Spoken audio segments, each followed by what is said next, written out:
Dear students, today we are going to see question number 33, and already we have seen that in question number 33 you can write either the speech or a report writing, and now we are going to see a report writing. A report writing is an important writing skill which cover a number of topics.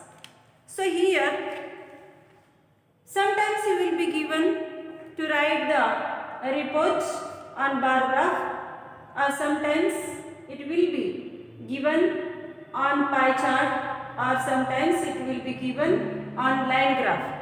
So here that pie chart, either it will be in the form of vertical or it will be in the form of horizontal. And pie chart shows the relationships between parts to a whole, and it is contained in the circle. Circle means pie. So, and line graph means the lines are drawn in that chart. So you have to see that in the side of that graph whether it is given in the crores or lakhs or kilograms, etc. So you will be given that the instructions to see below that graph or side of that graph. So here we can understand that first of all we are going to see the bar graph, and the example is here. So here you will be given the instruction in that question. Given below is a vertical bar graph representing two kinds of data, namely the number of employees and the number of branches in SBI. Over the years, prepare a report.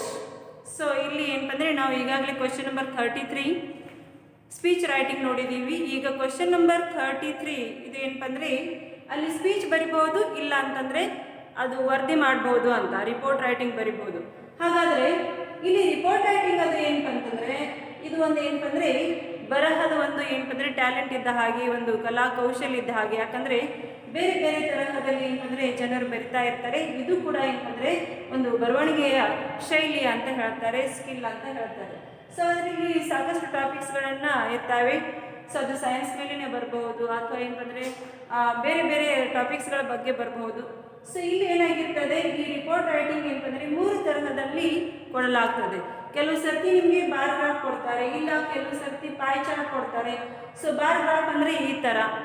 So ಆಮೇಲೆ ಏನಂದ್ರೆ Pai chart ಅಂದ್ರೆ circle ನಲ್ಲಿ ಕೊಡ್ತಾರೆ. So ಆಮೇಲೆ line graph ಅಂದ್ರೆ ಲೈನ್ಗಳನ್ನ ಕಳಿತಾ ಇರ್ತಾರೆ. So ಈ ರೀತಿ ಇದ್ದು ಏನಂದ್ರೆ ಲೈನ್ಸ್ಗಳನ್ನ ಅವರು ಡ್ರಾ ಮಾಡಿರ್ತಾರೆ. ಸೊ ಈ ರೀತಿ ಏನಂದ್ರೆ 3 ತರಹದಲ್ಲಿ ನಿಮಗೆ ಗ್ರಾಫ್ಸ್ಗಳನ್ನು ಕೊಡಲಾಗ್ತದೆ. ಸೊ ಹಾಗಾದರೆ ಮೊದಲನೇ ಗ್ರಾಫ್ ಏನಂದ್ರೆ ಇಲ್ಲಿ ನಾನು ಈಗಾಗಲೇ 1960 ಮತ್ತೆ 1970 ಈ ರೀತಿ ಏನಂದ್ರೆ ಇಸ್ವಿಗಳನ್ನು ಕೊಡಲಾಗಿದೆ. ಸೊ ಇಲ್ಲಿ ಏನಂದ್ರೆ ಈಗ ಗ್ರೀನ್ ಕಲರ್ದಲ್ಲಿ ಏನಿದೆ, ಸೊ ಅದು ಏನಂದ್ರೆ ನಂಬರ್ ಆಫ್ ಬ್ರಾಂಚಸ್ ಅಂತ ಇದೆ. ಗ್ರೀನ್ ಕಲರ್ ಏನಿದೆ, ಸೊ ಅದು ಏನಂದ್ರೆ ನಂಬರ್ ಆಫ್ ಬ್ರಾಂಚಸ್ ಅಂತ. ಇದು ಏನಂದ್ರೆ ನಂಬರ್ ಆಫ್ ಬ್ರಾಂಚಸ್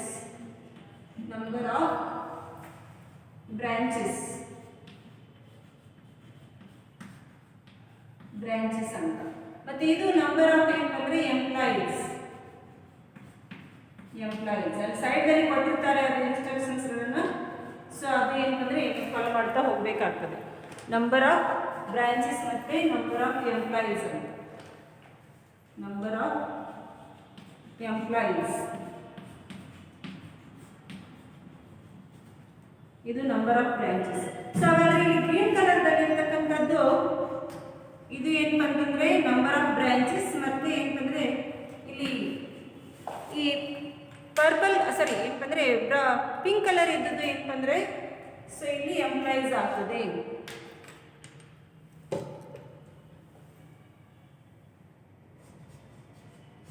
ಇಲ್ಲಿ ಎಂಪ್ಲಾಯೀಸ್ ಇದೆ.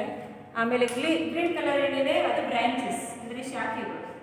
ಸೊ ಈ ರೀತಿ ನಿಮಗೆ ಕೆಳಗೆ ಅಥವಾ ಸೈಡ್ದಲ್ಲಿ ಇದು ಮಾಡಿರ್ತಾರೆ. ಆಮೇಲೆ ಏನಂದ್ರೆ ಇಲ್ಲಿ ಇದು ಏನಂದ್ರೆ ಥೌಸಂಡ್ಸ್ ನಲ್ಲಿ ಇದು ಏನಂದ್ರೆ ಇದು ಮಾಡಿರ್ತಾರೆ. ಥೌಸಂಡ್ಸ್ ನಲ್ಲಿ ಅದು ಹೇಳಬೇಕು, ಅಂಕಿಅಂಶಗಳನ್ನು ಹೇಳಬೇಕು ಥೌಸಂಡ್ಸ್ ನಲ್ಲಿ. ಇದು ಏನಂತಂದ್ರೆ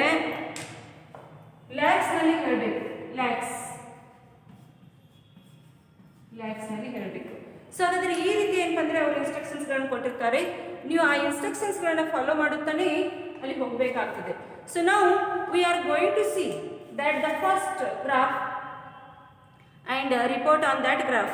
So now look here, the first one is, now already I have written that the numbers means in thousands as well as lakhs. So green color ಏನಿದೆ ಅದು ಏನಂದ್ರೆ ಥೌಸಂಡ್ಸ್ ನಲ್ಲಿ ಇದೆ, ಸಾವಿರ ಏನಂದ್ರೆ ಇದರಲ್ಲಿ ಅಲ್ಲಿ ಎಣಿಕೆ ಮಾಡಬೇಕು. ಮತ್ತೆ ಏನಂದ್ರೆ ಪಿಂಕ್ ಕಲರ್ ಏನಿದೆ ಅದು ಏನಂದ್ರೆ ಲಕ್ಷದಲ್ಲಿ ಎಣಿಕೆ ಮಾಡಬೇಕು. ಸೊ ಹಾಗಾದ್ರೆ ಇಲ್ಲಿ ಆ ಗ್ರಾಫ್ ಅನ್ನ ನೋಡೋಣ ಯಾವ ರೀತಿ ಅಲ್ಲಿ ಏನಂದ್ರೆ ಇದು ಮಾಡಿರ್ತಾರೆ. ಈಗ ಇಲ್ಲಿ ಬ್ರಾಂಚಸ್ ಎಷ್ಟಂದ್ರೆ, ಸೊ 1960ರಲ್ಲಿ, so the above vertical graph ಯಾವ ರೀತಿ ಆ ಎಕ್ಸ್ಪ್ಲನೇಷನ್ ಕೊಡ್ಬೇಕಂತಂದ್ರೆ, the above vertical bar graph shows us that in 1960 there were 20,000 branches of SBI and there were 25 lakhs employees working in these branches. ಅಂದ್ರೆ ಏನಾಗಿರ್ತದೆ 1960ರಲ್ಲಿ, so ಇಲ್ಲಿ ಏನಂತಂದ್ರೆ number of branches ಶಾಖೆಗಳು SBI ಎಷ್ಟಿದ್ವು ಅಂತಂದ್ರೆ 20,000 ಅಷ್ಟೇ ಇತ್ತು. ಸೊ ಅದೇ ಏನಂದ್ರೆ, ಸೊ ಆ ವರ್ಷದಲ್ಲಿ ಎಂಪ್ಲಾಯೀಸ್ ಅಂದ್ರೆ ಅಲ್ಲಿ ನೌಕರಿ ಮಾಡುವಂತ ಅಥವಾ ಕೆಲಸ ಮಾಡುವಂತ ಎಂಪ್ಲಾಯೀಸ್ ಎಷ್ಟು ಜನ ಇರ್ತಾರೆ ನೌಕರರು ಅಂತಂದ್ರೆ 25 ಲಕ್ಷ ಅಂತ 1960ರಲ್ಲಿ. So and then next one that it shows us that the number of employees was more and the number of branches was less. So ಹಾಗಾದ್ರೆ ಏನು ಸೂಚಿಸುತ್ತದೆ, 1960ರಲ್ಲಿ ಸೊ ಇಲ್ಲಿ ಏನಂದ್ರೆ ಶಾಖೆಗಳು ಕಡಿಮೆ ಇದ್ದವು, ಆಮೇಲೆ ಕೆಲಸ ಮಾಡುವಂತ ನೌಕರಸ್ಥರು ಏನಂದ್ರೆ ಹೆಚ್ಚಿಗಿದ್ದರು, ಯಾಕಂದ್ರೆ ಇಲ್ಲಿ 25 ಲಕ್ಷ ಅಂತ. ಸೊ ಹಾಗಾದ್ರೆ ಇಲ್ಲಿ ಹೆಚ್ಚಿಗೆ ಸಂಖ್ಯೆ ಇತ್ತು ಅಂತ. In 1970 we see that the increase in the number of branches all over the country. There were 30,000 branches and number of the employees were working was 32. So ಇಲ್ಲಿ ಏನಂದ್ರೆ 1970ರಲ್ಲಿ ಈಗ ಏನಂತಂದ್ರೆ ಬ್ರಾಂಚಸ್ ಎಷ್ಟಿದ್ದವು ಅಂತಂದ್ರೆ 30,000. ಅದೇ ಏನಂದ್ರೆ ಎಂಪ್ಲಾಯೀಸ್ಗಳ ಸಂಖ್ಯೆ ಎಷ್ಟಿರ್ತದೆ 32 ಲ್ಯಾಕ್ಸ್ ಅಂತ, ಅಂದ್ರೆ 32 ಲಕ್ಷಗಳಷ್ಟು ಏನಂದ್ರೆ ಅಲ್ಲಿ ಎಂಪ್ಲಾಯೀಸ್ಗಳು ಕೆಲಸ ಮಾಡ್ತಾ ಇದ್ರು. So here next in 1980 we can see the increase of branches and the employees, that is there were 40,000 branches and 50 lakh employees. So ಮತ್ತೆ ಅಲ್ಲಿ ಇನ್ಕ್ರೀಸ್ ಆಗಿದೆ ಅಂದ್ರೆ ಹೆಚ್ಚಿಗೆ ಆಗಿದೆ 1980ರಲ್ಲಿ. ಸೊ ಅಲ್ಲಿ ಎಷ್ಟು ಹೆಚ್ಚಿಗೆ ಆಗಿದೆ ಅಂತಂದ್ರೆ ಇಲ್ಲಿ 40 ಏನಂದ್ರೆ ಸಾವಿರಕ್ಕೆ ಅದು ಏರಿದೆ, 40,000ಕ್ಕೆ ಏನಂದ್ರೆ ಶಾಖೆಗಳೇ ಇದ್ರೆ, ಸೊ ಅಲ್ಲಿ ಏನಂದ್ರೆ 50 ಲಕ್ಷಕ್ಕೆ ಏನಂತಂದ್ರೆ ಇಲ್ಲಿ ಎಂಪ್ಲಾಯೀಸ್ಗಳ ಸಂಖ್ಯೆ ಕೂಡ ಅಲ್ಲಿ ಏರಿದೆ. ಸೊ ಹಾಗಾದ್ರೆ ಇಲ್ಲಿ ಕೂಡ ಏನಂದ್ರೆ ಇಲ್ಲಿ ಇನ್ಕ್ರೀಸ್ ಇದೆ. ಸೊ ಅದಕ್ಕೆ ಏನಂದ್ರೆ ಇಲ್ಲಿ in 1990 the number of the branches was increased to 50,000, but we can see the decrease in the number of employees that is 38. So ಇಲ್ಲಿ 1990ರಲ್ಲಿ ಏನಾಗಿದೆ, ಸೊ ಇಲ್ಲಿ ಬ್ರಾಂಚಸ್ ಸಂಖ್ಯೆ ಅಷ್ಟೇ ಇದೆ ಉಳ್ಕೊಂಡು, ಏನಂದ್ರೆ ಬ್ರಾಂಚಸ್ ಸಂಖ್ಯೆ ಎಷ್ಟು ಏರಿದೆ ಅಂತಂದ್ರೆ ಫಸ್ಟ್ ಏನಂದ್ರೆ 1980ರಲ್ಲಿ ಎಷ್ಟಿತ್ತು 40 ಏನಂದ್ರೆ 1000 ಇತ್ತು, ಅದನ್ನೇ ಮತ್ತೆ 10 ಏನಂದ್ರೆ 1000 ಅಲ್ಲಿ ಹೆಚ್ಚಿಗೆ ಆಗಿದೆ, ಅದು ಎಷ್ಟು ಅಂತಂದ್ರೆ 50,000ಕ್ಕೆ ಏರಿದೆ. ಆದ್ರೆ ಇನ್ನೊಂದು ಸಂಗತಿ ಏನಂತಂದ್ರೆ ನಂಬರ್ ಆಫ್ ಎಂಪ್ಲಾಯೀಸ್ ಮಾತ್ರ ಅಲ್ಲಿ ಕಡಿಮೆ ಆಗಿದೆ. ಸೊ ಅದು ಎಷ್ಟಂದ್ರೆ 38 ಲಕ್ಷಕ್ಕೆ ಅದು ಇಳಿದಿದೆ. ಸೊ ಹಾಗಾಗಿ ಏನಂದ್ರೆ ಇಲ್ಲಿ ಡಿಕ್ರೀಸ್ ಅನ್ನ ನಮಗೆ ಕಂಡು ಬರ್ತದೆ. ಅದೇ ಏನಂದ್ರೆ in 2000 also the number of employees was reduced to 30 lakh whereas the number of branches was standing at 50,000. ಈಗ 2000ರಲ್ಲಿ ಏನಾಗ್ತದೆ 50,000ಕ್ಕೆ ಏನಂದ್ರೆ ಹಾಗೆ ಅಲ್ಲಿ ಬ್ರಾಂಚಸ್ ಅಲ್ಲಿ ಏನಂದ್ರೆ ಹಾಗೆ ಸೇಮ್ ಉಳ್ಕೊಂಡಿದೆ. ಸೊ ಅದೇ ಏನಂದ್ರೆ ಇಲ್ಲಿ ನಂಬರ್ ಆಫ್ ಎಂಪ್ಲಾಯೀಸ್ ಸಂಖ್ಯೆ ಏನ್ ಮಾಡಿದೆ ಮತ್ತೆ ಏನಂದ್ರೆ ಕಡಿಮೆ ಆಗಿದೆ. ಸೊ ಅಲ್ಲಿ ಎಷ್ಟಂತಂದ್ರೆ 30 ಲಕ್ಷಕ್ಕೆ ಅದು ಇಳಿದಿದೆ. ಸೊ ಈ ರೀತಿ ಏನಂದ್ರೆ ನಾವು ಕಂಪೇರ್ ಮತ್ತೆ ಕಾಂಟ್ರಾಸ್ಟ್ ಮಾಡಬೇಕಾಗ್ತದೆ. ಕಂಪೇರ್ ಮತ್ತೆ ಕಾಂಟ್ರಾಸ್ಟ್ ನಲ್ಲಿ ಏನಾಗ್ತದೆ, so if we compare the number of the employees with the number of the branches of state bank of India over the past 40 years, we can see reduction in the number of the employees due to the impact of computerization. Computer reduced the human power. So ಇಲ್ಲಿ ಏನಂತಂದ್ರೆ ನಾವು compare ಮಾಡಬೇಕು ಮತ್ತೆ contrast ಮಾಡಬೇಕು. ಹೇಗೆ ಅಂತಂದ್ರೆ ಈಗಾಗಲೇ ನಾವು ಈ 40 ವರ್ಷ, ಯಾಕಂತಂದ್ರೆ 1960ರಿಂದ 2000 ಈ ಒಂದು 40 ವರ್ಷದ ಅವಧಿ ಏನಿದೆ, ಸೊ ಈ ಕಾಲಾವಕಾಶದಲ್ಲಿ ನಮಗೆ SBI ದಲ್ಲಿ ಇರತಕ್ಕಂಥ ನಂಬರ್ ಆಫ್ ಬ್ರಾಂಚಸ್ ಹೇಗೆ ಏನಂದರೆ ಹೆಚ್ಚಿಗೆ ಆಗಿದ್ದಾವೆ. ಸೊ ಅದೇ ರೀತಿ ಏನಂದರೆ ನಂಬರ್ ಆಫ್ ಏನಂದರೆ ಎಂಪ್ಲಾಯೀಸ್ನಲ್ಲಿ ಬಹಳಷ್ಟು ಏನಂದರೆ ಅಲ್ಲಿ ಇಳಿದಿದೆ. ಸೊ ಹಾಗಾದರೆ ಅದು ಏನಂದರೆ ನಮಗೆ ಕಂಡು ಬರ್ತದೆ. ಇಲ್ಲಿ ಯಾಕೆ ಈ ರೀತಿ ಏನಂದರೆ ನಂಬರ್ ಆಫ್ ಏನಂದರೆ ಆ ಎಂಪ್ಲಾಯೀಸ್ ಆ ಸಂಖ್ಯೆ ಕಡಿಮೆ ಆಗಲಿಕ್ಕೆ ಕಾರಣ ಏನಂತಂದರೆ ಸಾಕಷ್ಟು ಏನಂದರೆ ಈ ಕಂಪ್ಯೂಟರ್ಸ್ಗಳು ಬಂದಿದ್ದಾವೆ. ಕಂಪ್ಯೂಟರ್ಸ್ ಏನಪ್ಪ ಅಂದರೆ ಮನುಷ್ಯ ಮಾಡುವಂಥ ಕೆಲಸಗಳನ್ನು ಕಂಪ್ಯೂಟರ್ ಮಾಡ್ತಾ ಇದೆ. ಸೊ ಹಾಗಾಗಿ ಏನಪ್ಪ ಅಂತಂದರೆ ಇಲ್ಲಿ ಆ ಮನುಷ್ಯರ ಏನಪ್ಪ ಅಂದರೆ ಸಂಖ್ಯೆ ಅಥವಾ ನೌಕರಸ್ಥರ ಸಂಖ್ಯೆ ಕಡಿಮೆ ಆಗಿದೆ. ಸೊ ಇದು ಏನಪ್ಪ ಅಂದರೆ ಬಾರ್ ಗ್ರಾಫ್ದಾಯಿತು. ಈಗ ನೆಕ್ಸ್ಟ್ ಏನಪ್ಪ ಅಂದರೆ ಇಲ್ಲಿ ಪಾಯ್ ಚಾರ್ಟ್ ಇದೆ. ಪಾಯ್ ಚಾರ್ಟ್ ಸಂಖ್ಯೆ ಏನಪ್ಪ ಅಂತಂದರೆ ಈಗ ನಿಮ್ಮ ಇದರಲ್ಲಿ ಟೆಕ್ಸ್ಟ್ ಬುಕ್ನಲ್ಲಿ ಕೊಟ್ಟಂಥ ಒಂದು ಪಾಯ್ ಚಾರ್ಟ್ ಏನಿದೆ ಅದರದ್ದೇ ಇಲ್ಲಿ ಎಕ್ಸಾಂಪಲ್ ನಾವು ನೋಡಲಿಕ್ಕೆ ಹೋಗ್ತಾ ಇದ್ದೀವಿ. ಸೊ ಹಾಗಾದರೆ ಇಲ್ಲಿ 2 ಪಾಯ್ ಚಾರ್ಟ್ಸ್ಗಳನ್ನು ಕೊಟ್ಟಿದ್ದಾರೆ. ಅಲ್ಲಿ ಒಂದು ಇನ್ಸ್ಟ್ರಕ್ಷನ್ಸ್ ಕೂಡ ಕೊಟ್ಟಿದ್ದಾರೆ. ಏನಂತಂದರೆ the following Pai chart represent information about the voters turn out in the general elections held in post independence India over a span of more than 50 years. Use this data to write a report on the polling trends in about 120 words. So ಇಲ್ಲಿ ಏನಪ್ಪ ಅಂದರೆ election ಬಗ್ಗೆ, ಯಾಕಂತಂದರೆ ಈ ಸ್ವಾತಂತ್ರ್ಯ ಸಿಕ್ಕಿದ ಮೇಲೆ ಇಲ್ಲಿಯ ತನಕ ಏನಪ್ಪ ಅಂತಂದರೆ ಈ 50 ವರ್ಷದ ಅಂದರೆ 50 ವರ್ಷ ತನಕ ಏನು ಇದು ಮಾಡಿದ್ದಾರೆ ಅಲ್ಲಿ ಸರ್ವೆ ಮಾಡಿ ಅವ್ರು ಹೇಳಿದ್ದಾರೆ 50 ವರ್ಷದ ಕಾಲಾವಧಿಯಲ್ಲಿ ಎಷ್ಟೆಷ್ಟು ಏನಪ್ಪ ಅಂದರೆ ಈ ಒಂದು ವೋಟ್ ಮಾಡುವಂತಹ ಎರರ್ ಸಂಖ್ಯೆ ಎಷ್ಟೆಷ್ಟು ಹೆಚ್ಚಿಗೆ ಆಗಿದೆ ಆ ಪರ್ಸೆಂಟೇಜ್ನಲ್ಲಿ ಅಲ್ಲಿ ಹೇಳಲಾಗಿದೆ. ಸೊ ಹಾಗಾದರೆ ಪರ್ಸೆಂಟೇಜ್ನಲ್ಲಿ ಹೇಗೆ ಅಂತ ಇಲ್ಲಿ ಏನಂದರೆ ನಾವು ನೋಡೋಣ. ಈಗ ಇಲ್ಲಿ ಕೂಡ ನೀವು ಎಕ್ಸ್ಪ್ಲೇನ್ ಮಾಡಬೇಕು. ಅದು ಹೇಗೆ ಅಂತಂದರೆ the above Pai chart represent information about the voters turnout in the general elections held in post-independence India over a span of more than 50 years. ಈಗ ಏನಂದರೆ ಇಲ್ಲಿ ಕೊಟ್ಟಂಥ ಏನು ಪಾಯ್ ಚಾರ್ಟ್ ಇದೆ ಆ 2 ಪಾಯ್ ಚಾರ್ಟ್ಗಳಲ್ಲಿ ನಾವು ಏನಂದರೆ ಈಗ ಈ ಸ್ವಾತಂತ್ರ್ಯ ಸಿಕ್ಕಿದ ಮೇಲೆ 50 ವರ್ಷಗಳಲ್ಲಿ ಏನೇನು ಚೇಂಜಸ್ ಆಗಿದ್ದಾವೆ, ಮೊದಲಿಗೆ ಎಷ್ಟಿತ್ತು ಸ್ವಾತಂತ್ರ್ಯ ಸಿಕ್ಕಿದ ಮೇಲೆ ಮತ್ತು ಈ 50 ವರ್ಷಗಳ ಆದಮೇಲೆ ಇಲ್ಲಿ ಯಾವ ರೀತಿ ಚೇಂಜಸ್ ಆಗಿದ್ದಾವೆ ಅಂತ ಎರಡನೇ ಆ ಸರ್ಕಲ್ ಅಥವಾ ಪಾಯ್ ಚಾರ್ಟ್ನಲ್ಲಿ ನೋಡ್ತಾ ಇದ್ದೀವಿ. ಸೊ ಹಾಗಾದರೆ ಏನಾಗಿದೆ, the number of the male voters remains unchanged in the past half century with 45 of them casting their votes.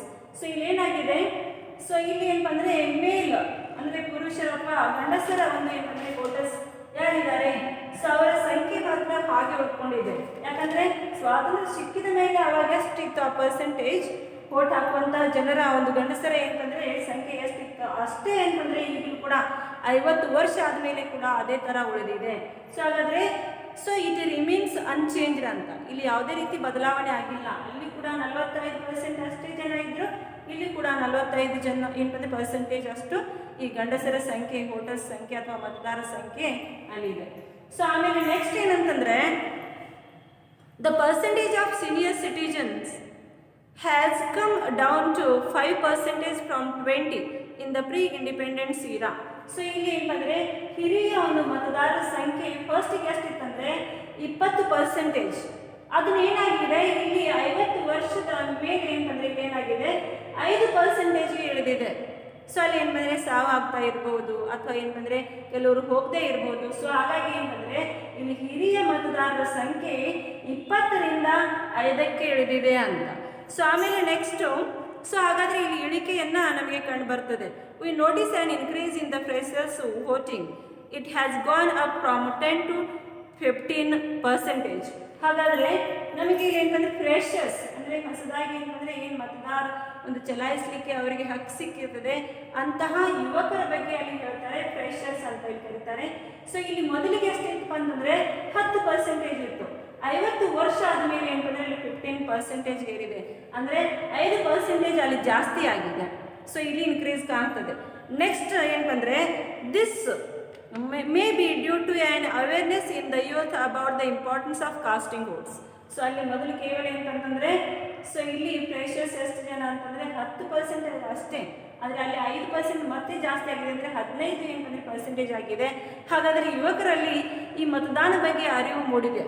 So ಆ ಜಾಗರೂಕತೆ ಏನಂದರೆ ಅವರಲ್ಲಿ ಮೂಡಿದೆ. ಸೊ ಹಾಗಾಗಿ ಮತ್ತೆ ಏನಂದರೆ 5% ಅಷ್ಟು ಏನಂದರೆ ಯುವಕರು ಅಲ್ಲಿ ಜಾಸ್ತಿ ಆಗಿದ್ದಾರೆ. ನೆಕ್ಸ್ಟ್ ಏನಂತಂದರೆ yes, during the last 50 years there is an increase in the percentage of female voters. It has increased from 20% to 35%. This is happened because of women's awareness of political needs of the country.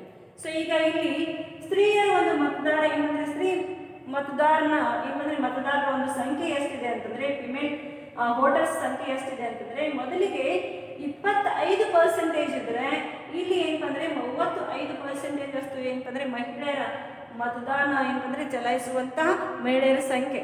So ಹಾಗಾದ್ರೆ ಈ ಮತದಾನ ಏನಂದ್ರೆ ಅಥವಾ ಮತದಾರರ ಒಂದು ಸಂಖ್ಯೆ ಎಷ್ಟು, ಮಹಿಳೆಯರು ಮತದಾರ ಎಷ್ಟು ಜನ ಇದ್ದಾರೆ ಅಂದರೆ ಇಲ್ಲಿ 25%, ಸೊ ಇಲ್ಲಿ 35. ಯಾಕೆ ಅಂತಂದ್ರೆ ಮಹಿಳೆಯರಲ್ಲಿ ಏನಂದ್ರೆ ಈಗಾಗಲೇ ಶಿಕ್ಷಣದ ಬಗ್ಗೆ ಅರಿವು ಬಂದಿರ್ತದೆ. ನಾವು ಏನಂದ್ರೆ ಪ್ರತಿಯೊಬ್ಬರು ಮತದಾನ ಮಾಡುವಂಥ ಒಂದು ಏನಂದ್ರೆ ಹಕ್ಕಿದೆ, ಅದು ನಾವು ಹಕ್ಕನ್ನು ಏನಂದ್ರೆ ಚಲಾಯಿಸಬೇಕು ಅನ್ನೋಂಥ ಅರಿವು ಕೂಡ ಅವರಲ್ಲಿ ಮೂಡಿರ್ತದೆ. ಹಾಗಾಗಿ ಏನಂದ್ರೆ ಇಲ್ಲಿ ಆ ಮಹಿಳಾ ಮತದಾರರ ಏನಂದ್ರೆ ಸಂಖ್ಯೆ ಇಲ್ಲಿ ಏನಂದ್ರೆ ಮತ್ತೆ ಅಲ್ಲಿ ಹೆಚ್ಚಿಗೆ ಆಗಿದೆ, ಅಂದರೆ 10% ಜಾಸ್ತಿ ಆಗಿದೆ. ಸೊ ಈ ರೀತಿ ಏನಂದ್ರೆ ಅಲ್ಲಿ ನಾವು ಆ ಗ್ರಾಫ್ ಬಗ್ಗೆ ಏನಂದ್ರೆ ಅಲ್ಲಿ ಆ ರಿಪೋರ್ಟ್ ಬರಿಬೇಕಾಗ್ತದೆ. So this is about question number 33. ಈ ಕೆಲವು ಸರ್ತಿ ಏನಾಗಿರ್ತದೆ, ನಿಮಗೆ ಲೈನ್ ಗ್ರಾಫ್ ಕೊಟ್ಟಿರ್ತಾರೆ. ಆ ಲೈನ್ ಗ್ರಾಫ್ ಹೇಗೆ ಅಂತಂದ್ರೆ ಇದೇ ತರ ಸೊ ಕೊಟ್ಟು ಏನಂದ್ರೆ ಈ ತರ ಕೊಟ್ಟಿರ್ತಾರೆ. So you have to just write like this one. ಅಂದ್ರೆ ಗ್ರಾಫ್ಗಳನ್ನ ಹೇಗೆ ಕೊಟ್ಟಿರ್ತಾರೆ, ಅಂಕಿ ಅಂಶಗಳನ್ನ ಕೊಟ್ಟಿರ್ತಾರೆ. ಸೊ ಅದನ್ನೇ ನೋಡಿ ಈಗ ನೀವು ಬಾರ್ ಗ್ರಾಫ್ದಲ್ಲಿ ಯಾವ ರೀತಿ ಮಾಡಿದ್ದೀರಾ ಅಥವಾ ಬರಿತೀರಾ ಅದೇ ಥರ ಏನಂತಂದರೆ ಆ ಲೈನ್ ಗ್ರಾಫ್ದಲ್ಲಿ ಕೂಡ ನಿಮಗೆ ಅಲ್ಲಿ ಕೊಡಲಾಗ್ತದೆ. ಸೊ ದಿಸ್ ಈಸ್ ಅಬೌಟ್ ಏನಂತಂದರೆ report writing. So we shall see in the next period. Thank you.